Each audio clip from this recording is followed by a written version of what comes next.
Haryana BJP को आखिरकार नया प्रदेश अध्यक्ष मिल गया है। बीजेपी हाईकमान ने डॉक्टर अर्चना गुप्ता को हरियाणा बीजेपी की नई प्रदेश अध्यक्ष नियुक्त किया। डॉक्टर अर्चना गुप्ता अब मोहनलाल बड़ौली की जगह लेंगी। खास बात यह है कि करीब 43 साल बाद हरियाणा बीजेपी को महिला प्रदेश अध्यक्ष मिली है। इससे पहले 1980 से लेकर 1983 के बीच डॉक्टर कमला वर्मा ने प्रदेश अध्यक्ष की जिम्मेदारी संभाली थी। बीजेपी ने हरियाणा के साथ साथ दिल्ली, पंजाब और त्रिपुरा में भी नए प्रदेश अध्यक्षों की घोषणा की है। पार्टी इसे संगठन विस्तार और नए नेतृत्व के रूप में देख रही है। देखिए।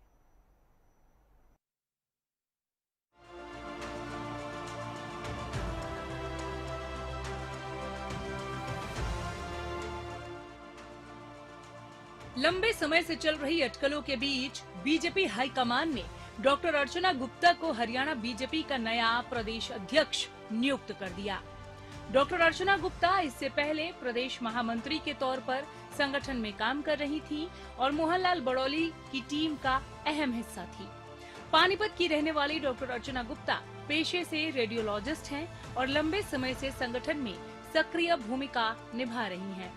बीजेपी ने उनकी नियुक्ति को महिला नेतृत्व और संगठनात्मक अनुभव पर भरोसे के तौर पर पेश किया है। डॉक्टर अर्चना गुप्ता एक गोल्ड मेडलिस्ट रेडियोलॉजिस्ट रही हैं। चिकित्सा प्रैक्टिस के साथ साथ सामाजिक कार्यों में भी एक्टिव रही। शुरुआत में विश्व हिंदू परिषद में सक्रिय रूप से काम किया। 2013-14 में वीएचपी के चिकित्सा प्रकोष्ठ की सह संयोजक रही। 2014 में इंडियन हेल्थ लाइन की हरियाणा राज्य उपाध्यक्ष बनाई गई। 2016 में पानीपत बीजेपी महिला मोर्चा के जिलाध्यक्ष का कार्यभार संभाला। अगस्त 2020 में पानीपत का बीजेपी जिलाध्यक्ष नियुक्त किया गया। वर्तमान में प्रदेश महामंत्री के तौर पर डॉक्टर अर्चना गुप्ता जिम्मेदारी संभाल रही थी। पहली बीजेपी प्रदेश अध्यक्ष डॉक्टर कमला वर्मा के बाद अब दूसरी महिला प्रदेश अध्यक्ष बनी। प्रदेश अध्यक्ष बनने के बाद डॉक्टर अर्चना गुप्ता ने कहा कि बीजेपी में महिलाओं को सम्मान मिलता है और पार्टी कार्यकर्ता आधारित संगठन है। उन्होंने विपक्ष पर भी निशाना साधते हुए कहा कि बीजेपी लगातार जनता के विश्वास के साथ आगे बढ़ रही है।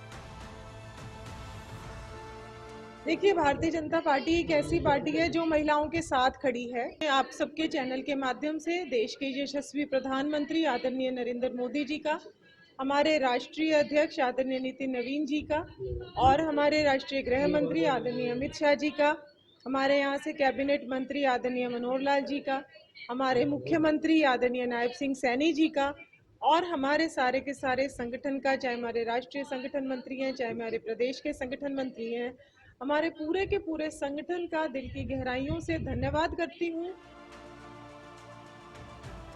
वहीं पार्टी नेताओं ने इस फैसले को ऐतिहासिक बताते हुए डॉक्टर अर्चना गुप्ता को बधाई दी। राज्यसभा सांसद संजय भाटिया और कैबिनेट मंत्री कृष्णलाल पंवार समेत कई नेताओं ने उनकी नियुक्ति पर खुशी जताई है। मुख्यमंत्री नायब सैनी ने भी डॉक्टर अर्चना गुप्ता को ट्वीट कर बधाई दी। मैं अर्चना गुप्ता जी को बहुत बहुत बधाई और शुभकामनाएं देता हूं। विशेष तौर से मैं धन्यवाद करूंगा भारतीय जनता पार्टी के हमारे राष्ट्रीय अध्यक्ष नितिन नवीन जी का, आदरणीय देश के यशस्वी प्रधानमंत्री नरेंद्र मोदी जी का, आदरणीय मनोहर लाल जी का, जिनकी एक सोच है कि महिलाओं को सशक्त करना, मजबूत करना। उस कड़ी में जो बड़ी जिम्मेवारी आज डॉक्टर अर्चना गुप्ता जी को सौंपी है, मुझे पूरा विश्वास है और हम सब मिलकर के जो केंद्रीय नेतृत्व ने ये विश्वास व्यक्त किया है, उस विश्वास को हम पूरा करने का काम हरियाणा प्रदेश के कार्यकर्ताओं के माध्यम से करेंगे। अब देखना होगा कि डॉक्टर अर्चना गुप्ता के नेतृत्व में बीजेपी आने वाले समय में संगठनात्मक चुनावी रणनीति को किस तरह आगे बढ़ाती है। Bureau report, Haryana news.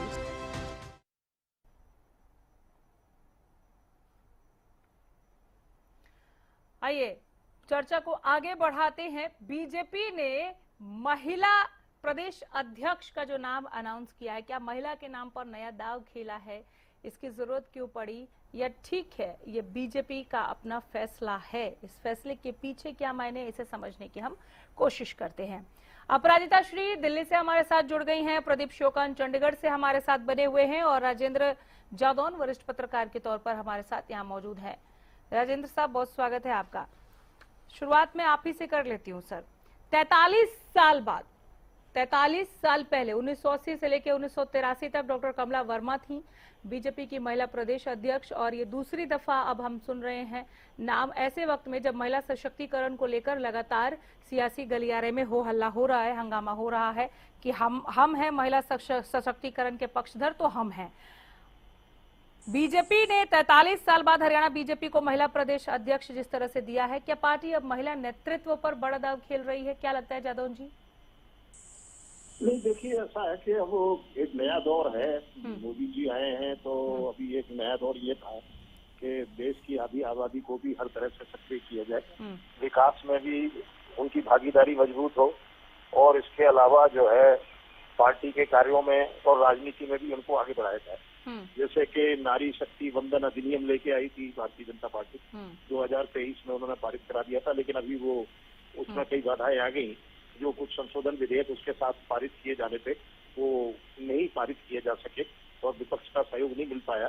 वो जिस तरह का विपक्ष तो कहता है कि नारी शक्ति वंदन अधिनियम पारित है, उसको तुरंत लागू किया जाए, संशोधन की कोई जरूरत नहीं है, संशोधन बाद में भी हो सकते हैं। तो अपनी अपनी दलील, चलिए वो तो एक विवाद का विषय हो गया, लेकिन मोदी सरकार ने कुछ इस तरह का अपनी स्ट्रेटेजी, एक लॉन्ग टर्म स्ट्रेटेजी बनाई है, जिसमें वो वर्क फोर्स के रूप में भी महिलाओं की भागीदारी चाहते हैं और राजनीति में भी उतनी बराबर की भागीदारी चाहते हैं। मुझे लगता है कि ये जो इतना बड़ा गैप रहा उस समय, पहले जिस तरह से इस तरह की पॉलिसी तय नहीं की गई, इस तरह के विचार जो है भारतीय जनता पार्टी में जो परिपक्व नहीं हो पाए, और भारतीय जनता पार्टी 2014 से पावर में है और उससे पहले भी पावर हो रही है, उनकी सरकारें रही है, वो पहले भी ये सब कर सकते थे।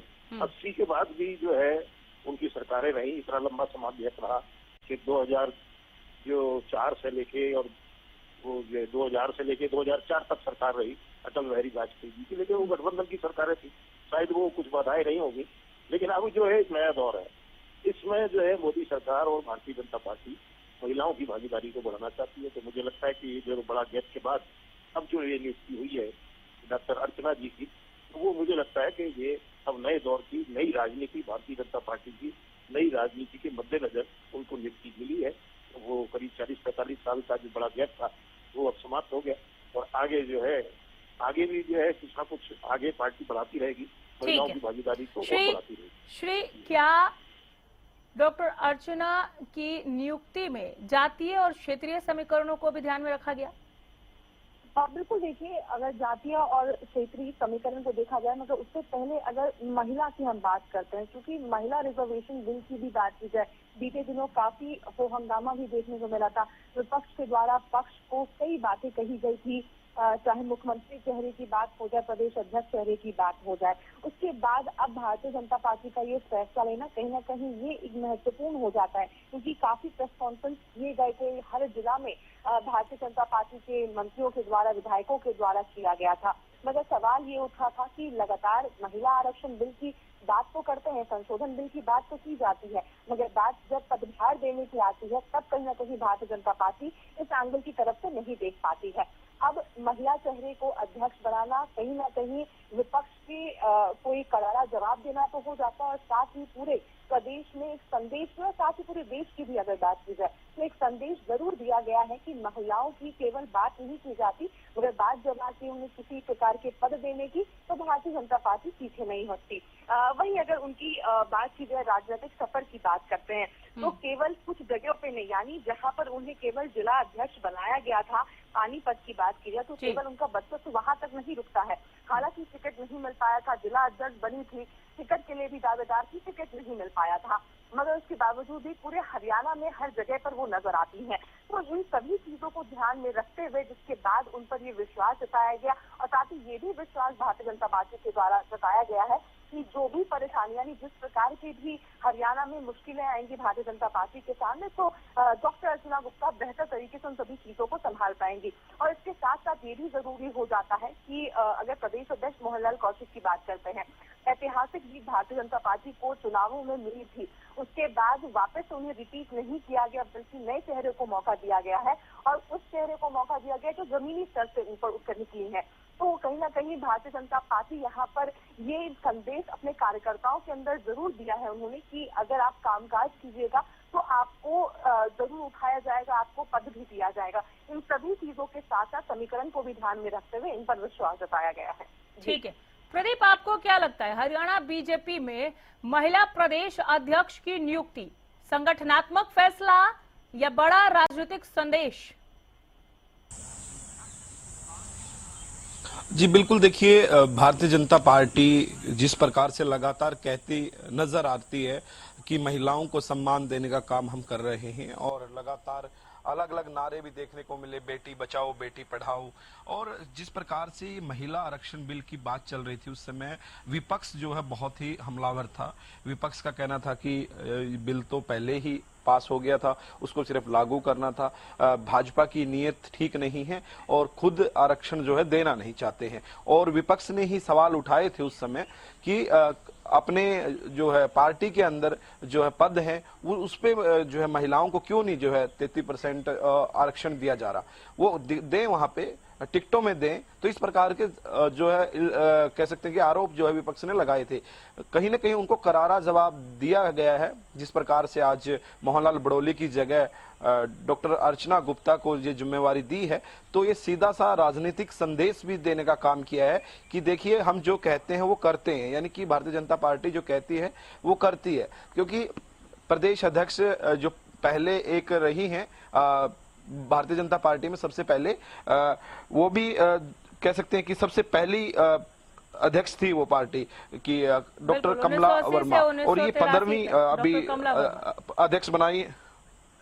जी जी जी जी, और उसके बाद अभी डॉक्टर अर्चना गुप्ता को बनाया गया है, यानी कि 15वीं पारी है ये प्रदेश अध्यक्ष की, जिसके ऊपर नई जिम्मेवारी आज मिली है। और इसमें एक संदेश भी दिया है कि हम महिलाओं को 33% जो आरक्षण दे रहे हैं, क्योंकि आज 4 जगहों पे जो है प्रदेश अध्यक्षों की नियुक्ति की है, जिसमें से हरियाणा को महिला मिली है। यानी कि जिस प्रकार से कह सकते हैं कि ये एक विपक्ष को करारा जवाब भी इसको कह सकते हैं। और दूसरा इसमें खास बात ये भी रहेगी कि महिलाओं को भी कहीं ना कहीं जो कह सकते हैं कि ये बात इंपैक्ट करेगी कि महिला प्रदेश अध्यक्ष बनी है, तो उनके अंदर भी एक नई ऊर्जा और एक नई शक्ति जो कह सकते हैं वो उत्पन्न होगी। ये भी इसका एक साफ तौर पर, क्योंकि महिला अध्यक्ष बनी है तो और जो पद हैं उन पर कोशिश रहेगी कि दूसरी महिलाओं की भी उनकी भी रहेगी, और उसमें 33% का अगर आंकड़ा दिया जाएगा तो कहीं ना कहीं और महिलाओं को भी जो है आगे बढ़ने का एक अवसर मिलेगा। तो ऐसे में महिलाओं के अंदर भी कहीं ना कहीं आज एक जोश जरूर देखने को मिलेगा, क्योंकि जब उनको पता चला कि महिला को प्रदेश अध्यक्ष की कमान दी गई है, तो इसको राजनीतिक रूप से देखें तो ये एक सबक है विपक्ष को, और इसको संगठनात्मक देखें तो संगठन में भी महिलाओं की भागीदारी आगे बढ़े, उस लिहाज से भी एक अच्छा फैसला जिसको भारतीय जनता पार्टी कह रही है कि लिया है। खुद मुख्यमंत्री नायब सिंह सैनी ने उनको सोशल मीडिया अकाउंट से अलग और अपने संबोधन के दौरान अलग से उनको बधाई दी है, और उन्होंने कहा है कि देखिए किस प्रकार हम महिला सशक्तिकरण को आगे बढ़ाने का काम कर रहे हैं। यानी कि जो कहीं ना कहीं इस बात से एक बात भी स्पष्ट होती है कि जिस प्रकार से कह रहे थे तमाम नेता भारतीय जनता पार्टी के कि हम महिलाओं को आगे बढ़ाने का काम लगातार करते भी रहे हैं और आगे भी करते रहेंगे, तो कहीं ना कहीं इस बात से स्पष्ट भी हो गया है कि महिलाओं की भागीदारी जो है भारतीय जनता पार्टी सुनिश्चित करेगी, हर क्षेत्र में करेगी। आज ये एक बड़ा जो कह सकते हैं कि फैसला सामने आया है, और एक महिला होने के नाते महिलाओं के लिए भी एक ये कह सकते हैं कि आज ये अच्छी खबर है कि एक महिला अध्यक्ष जो है भारतीय जनता पार्टी ने जादौन साहब बनाई है। महिला सशक्तिकरण वाला बिंदु तो अहम है ही, और इससे इनकार भी नहीं किया जा सकता कि एक करारा जवाब भी दे दिया है। निकाय चुनाव में जिस तरह से कहते नहीं थकते थे विपक्ष के लोग, विपक्षी टीम कि हमने महिलाओं को आगे रखा, इनके प्रत्याशी में आप नाम देख लीजिए, तो एक करारा जवाब में मिला है।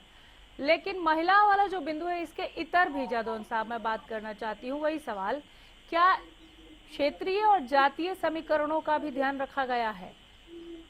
देखिए, राजनीति में सारे पहलुओं का ध्यान रखा जाता है जी। कई बार जो है राजनीतिक दल कहते तो रहते हैं कि हम जो है जातिवाद नहीं करते, हम कोई राजनीति जाति आधारित नहीं है। लेकिन देखिए, समाज जिस तरह से बटा हुआ है और समाज के हर वर्ग की अपनी एक आकांक्षा होती है।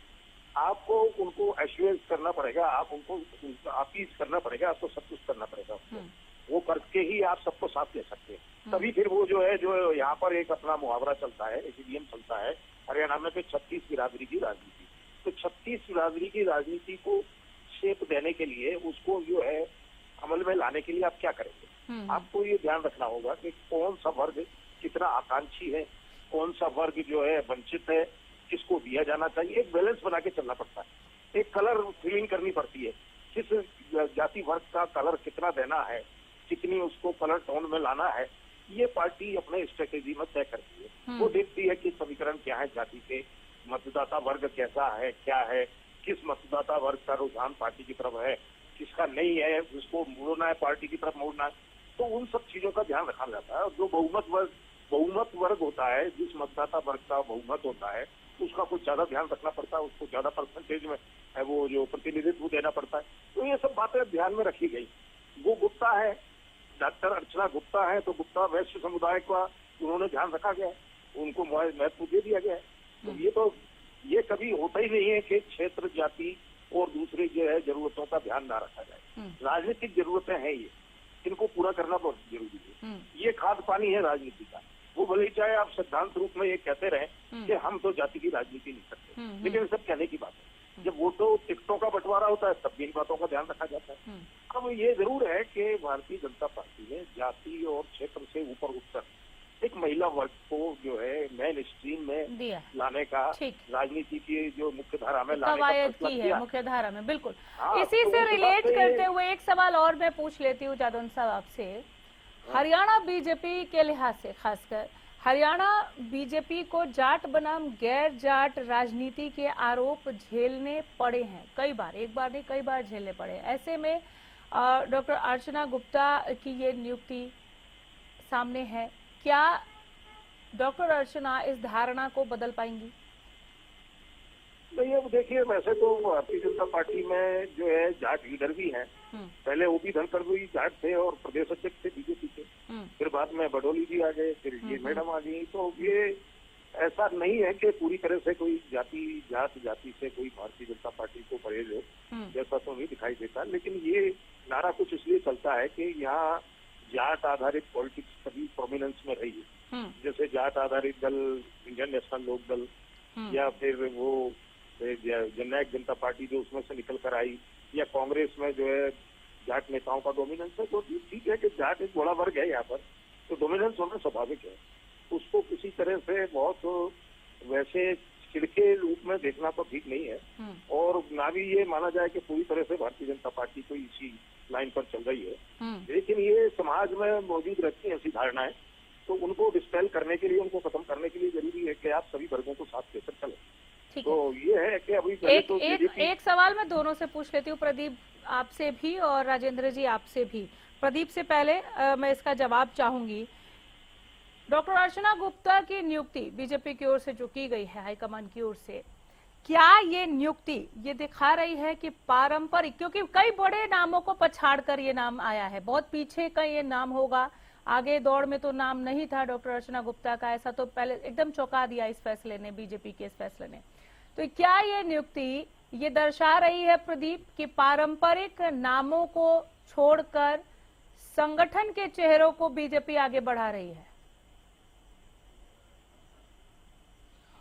जी बिल्कुल, देखिए एक इसके अंदर एक चीज जरूर मैच होती है। जिस प्रकार से डॉक्टर अर्चना गुप्ता को प्रदेश अध्यक्ष बनाया, इसके कई कारण भी माने जा रहे हैं। क्योंकि एक तो पार्टी कई बार महामंत्री को तरक्की देकर अध्यक्ष पद देने की परंपरा पर जो है काम कर रही है। क्योंकि मोहनलाल बडोली भी जो है पहले अध्यक्ष बनने से पहले महामंत्री थे, और उनसे पहले नायब सिंह सैनी अध्यक्ष बनने से पहले महामंत्री थे, और महामंत्री अभी जो है कह सकते हैं कि डॉक्टर अर्चना गुप्ता इस पद पर कार्यरत थी। तो महामंत्री को तरक्की देने का एक ये सिलसिला जो है कहीं ना कहीं वहां से जोड़ा जा सकता है, क्योंकि हम लगातार देख रहे हैं तो महामंत्री को ही जो है प्रदेश अध्यक्ष बनाया जा रहा है। और दूसरा कह सकते हैं कि एक और इसके अंदर पहलू है कि भारतीय जनता पार्टी एक अनुशासनात्मक पार्टी मानी जाती है और इसकी एक गाइडलाइन है, इसके ऊपर संगठन चर्चा करता है कि किसको किस प्रकार से जो है पद देना है। तो उसके कारण भी जो है कई जो बड़े चेहरे हैं वो पीछे हो गए हैं और डॉक्टर अर्चना गुप्ता जो है आगे आ गई है,